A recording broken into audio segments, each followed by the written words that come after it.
Hey, welcome back to the Cellar. So today we're going to be doing a movie review for the movie Pooka. Now, this is a part of Hulu's Into the Dark series. So I'm going to give you my honest opinion about it all with as little spoilers as possible. I'll be right back.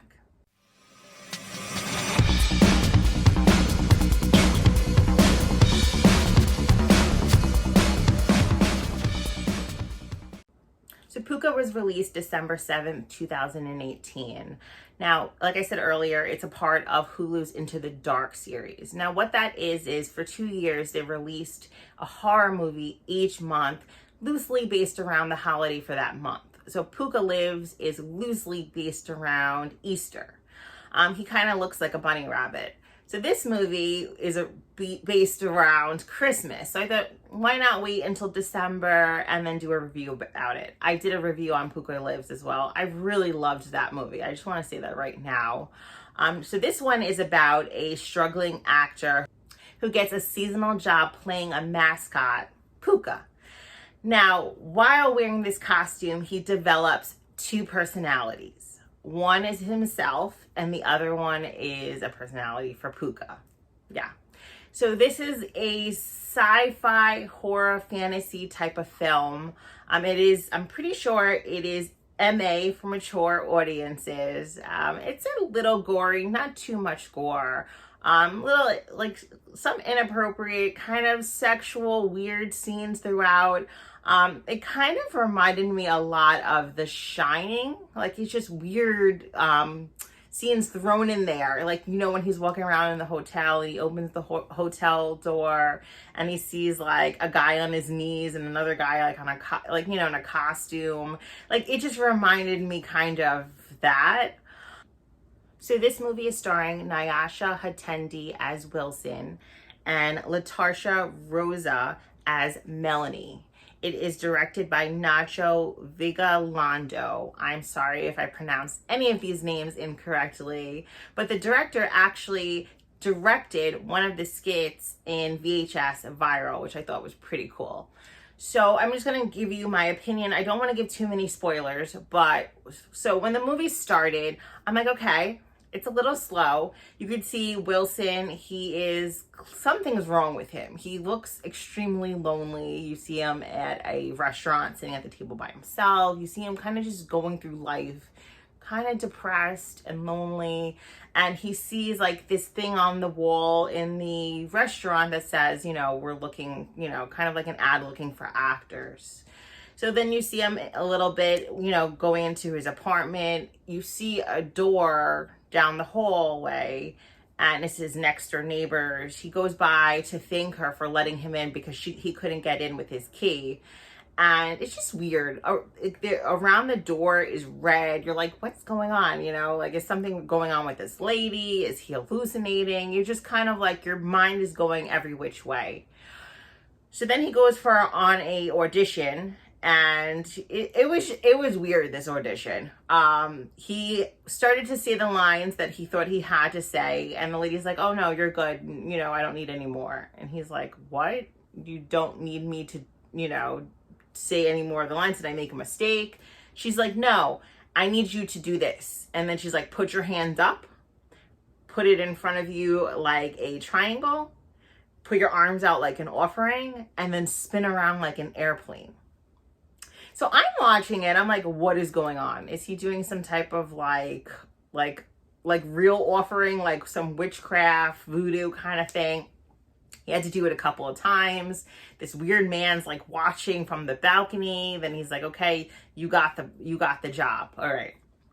So once he starts becoming hookah or wearing this costume, it seems like he's losing time. And then it gets very interesting. It gets very weird.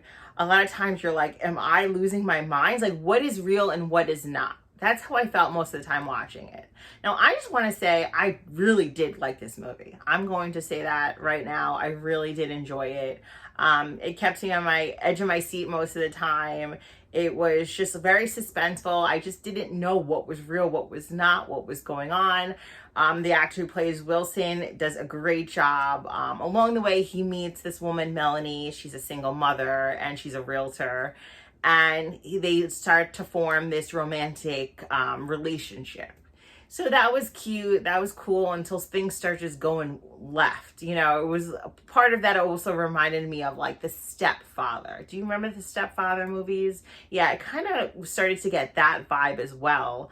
But yeah, there's a twist at the end. The twist was pretty great. You know, I figured there was going to be a twist. I was actually hoping there was going to be a twist explained. I thought they were going to kind of leave us hanging with it all, because I'm telling you, when things start to get weird, they get weird. A lot of like strange, questionable things start happening.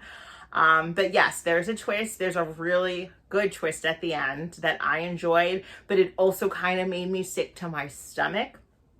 It was heavy. I'm going to say that. It's something that like kind of will sit with you for a little bit, you know, but you know, afterwards, I kind of felt a little sick by it, but I also felt like, wow, I enjoyed this. There's something about that Pooka doll. I really want one. He's just cute. He's creepy. He has these eyes, you know, they glow.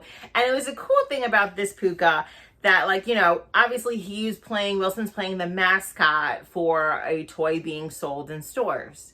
Now, what Pooka does is he repeats things you say, but he chooses what he wants to repeat. So he might repeat something happy, or like that you said, or something nasty. And there's a good Pooka and an evil Pooka. When Pooka's evil, his eyes turn red, which I think is pretty cool. But this doll is amazing. I don't know who thought of this idea. Well, yeah, the writers of the movie did. Yeah, obviously, duh. But genius. I love it. I love it. Pooka Lives was actually a lot of fun as well. It was more of like a kind of like a creepypasta. Definitely watch Pooka Lives as well, but I recommend you watch this first. I kind of wish I watched this one first. I went into Pooka Lives not really knowing much about the actual, you know, character or anything about it, but I do recommend it. If I had to rate this movie, I would give it an 8. I really did enjoy it. It was a fun time. It was based around Christmas. There's not too many things surrounded by, you know, the holiday, except like you see a Christmas tree. I'm trying to think if there was anything else. It's really, I think it's just the Christmas tree. Yeah. But yeah, it's on Hulu. I watched some other of the Into the Dark movies, and they're all weird, but they're all pretty good. The stories are interesting, to say the least. I did a reviews on a couple of them, so if you scroll to like the bottom of all my videos, you can find them.